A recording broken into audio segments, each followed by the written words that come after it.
Kujiua ni kile kitendo cha mtu kutoa uhai wake, na kujiua mara nyingi limekuwa ni jambo ambalo yamkini linaonekana kwamba sio neno zuri, kukaa linasemwa, lisizungumzwe, lakini hatuna budi kuzungumza kwa sababu imekuwa ni changamoto kubwa. Kwa mfano ulimwenguni, karibia takriban watu 720,000 wanakufa kwa kujiua, wanafariki dunia kwa kujiua kila mwaka. Na pia tatizo hili halibagui wala halichagui mtu wa kulipata. Inatokea watu wa rika zote, na maanisha kuanzia vijana, wazee, watu wa uchumi wa kati, uchumi wa juu, watu wa uchumi wa chini. Lakini pia tunaona kwamba hivi karibuni hata hapa Tanzania tatizo limekuwa kubwa. Wengi tunaona taarifa za habari, machapisho mbalimbali ya magazeti tunaona. Na nizungumzie tu kwa takwimu kulingana na uwiano wa vitu kadha wa kadha. Kwa mfano, uwiano kati ya wanawake na wanaume katika kujiua, inasemekana kwamba ni uwiano ni kati ya wanawake na wanaume ni 3:1. Kwa hiyo kati ya suicide au kujiua kuna au vifo vinavyotokana na kujiua ni mara 3 zaidi vinatokea kwa wanaume kuliko kwa wanawake. Sasa nini dalili za mtu ambaye anataka kujiua? Ni seme tu the alarming, kwa Kiswahili kizuri naweza nikasema dalili za onyo kwamba ndugu yangu huyu inabidi niwe naye karibu, kwa sababu namna inavyoonyesha ni kama ana dalili za kujiua. Unapoona mtu anazungumzia sentensi kama zifuatavyo kwamba bora ningelala leo nisiamke, ningefurahi sana kama ingetokea nimelala halafu nisijaamka, au bora ningekuwa nimekufa, au nitajiua, iko siku nitajiua. Kwa hiyo tukiona sentensi kama hizo zinatoka kwa ndugu na jamaa, marafiki, au sisi wenyewe tunaanza kupata mawazo hayo, tuone hii ni dalili ya changamoto, na kwamba mawazo haya yanaweza kutupelekea kuanza kufanya jaribio la kujiua. Sawa?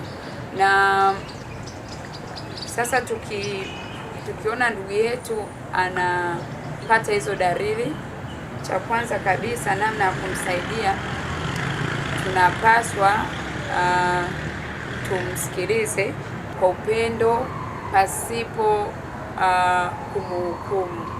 Mara nyingi tumesikiliza kwa kuhukumu, na watu hawa wameshindwa kufunguka na kuelezea zaidi kwa nini wanapata hisia hizo.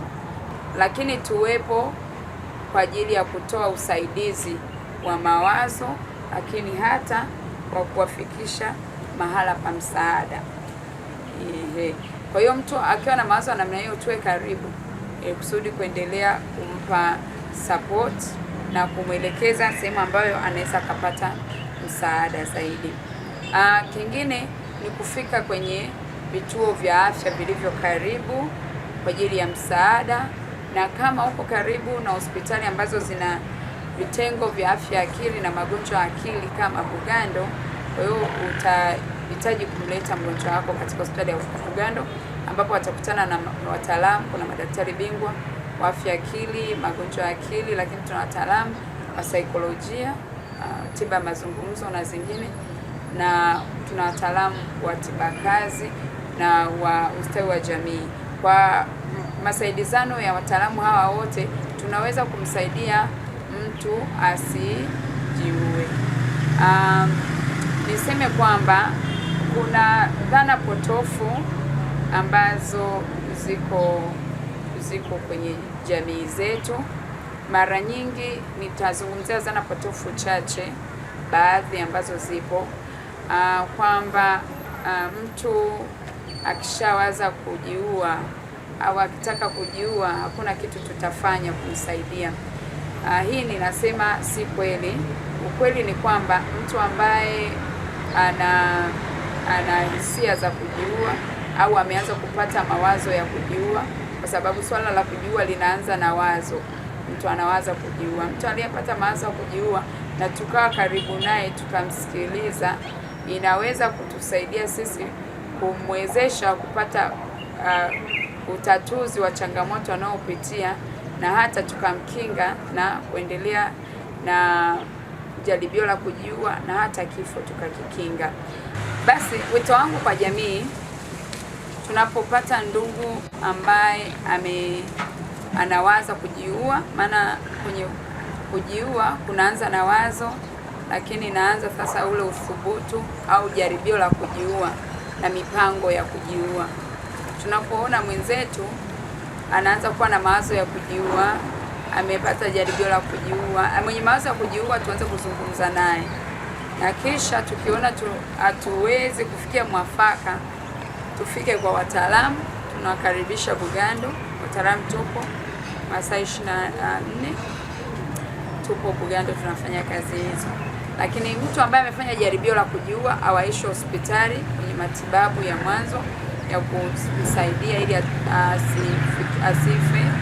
Lakini baada ya kuwa amekaa vizuri, ni vyema basi afike kwenye kitengo cha afya na magonjwa ya akili kwa ajili ya uchunguzi na mwendelezo wa matibabu. Tuvunje ukimya, tuzungumzie kuhusiana na masuala ya kujiua, tusione aibu kuyazungumzia. Katika kuzungumzia tunaweza tukapata suluhu na kuzuia wenzetu kujiua, na tutambue ya kwamba maisha yana thamani kubwa. Maisha yetu ni ya thamani na tuyajali. Hitimisho sasa, hakuna ambaye ana chanjo ya haya magonjwa. Hakuna mtu ambaye amesema mimi sijawahi kuwaza kujiua. Kuwaza kujiua kunaweza kukampata mtu yoyote. Unapopata changamoto hii, ni vyema uwe karibu na watu, pata watu kwa kukusikiliza.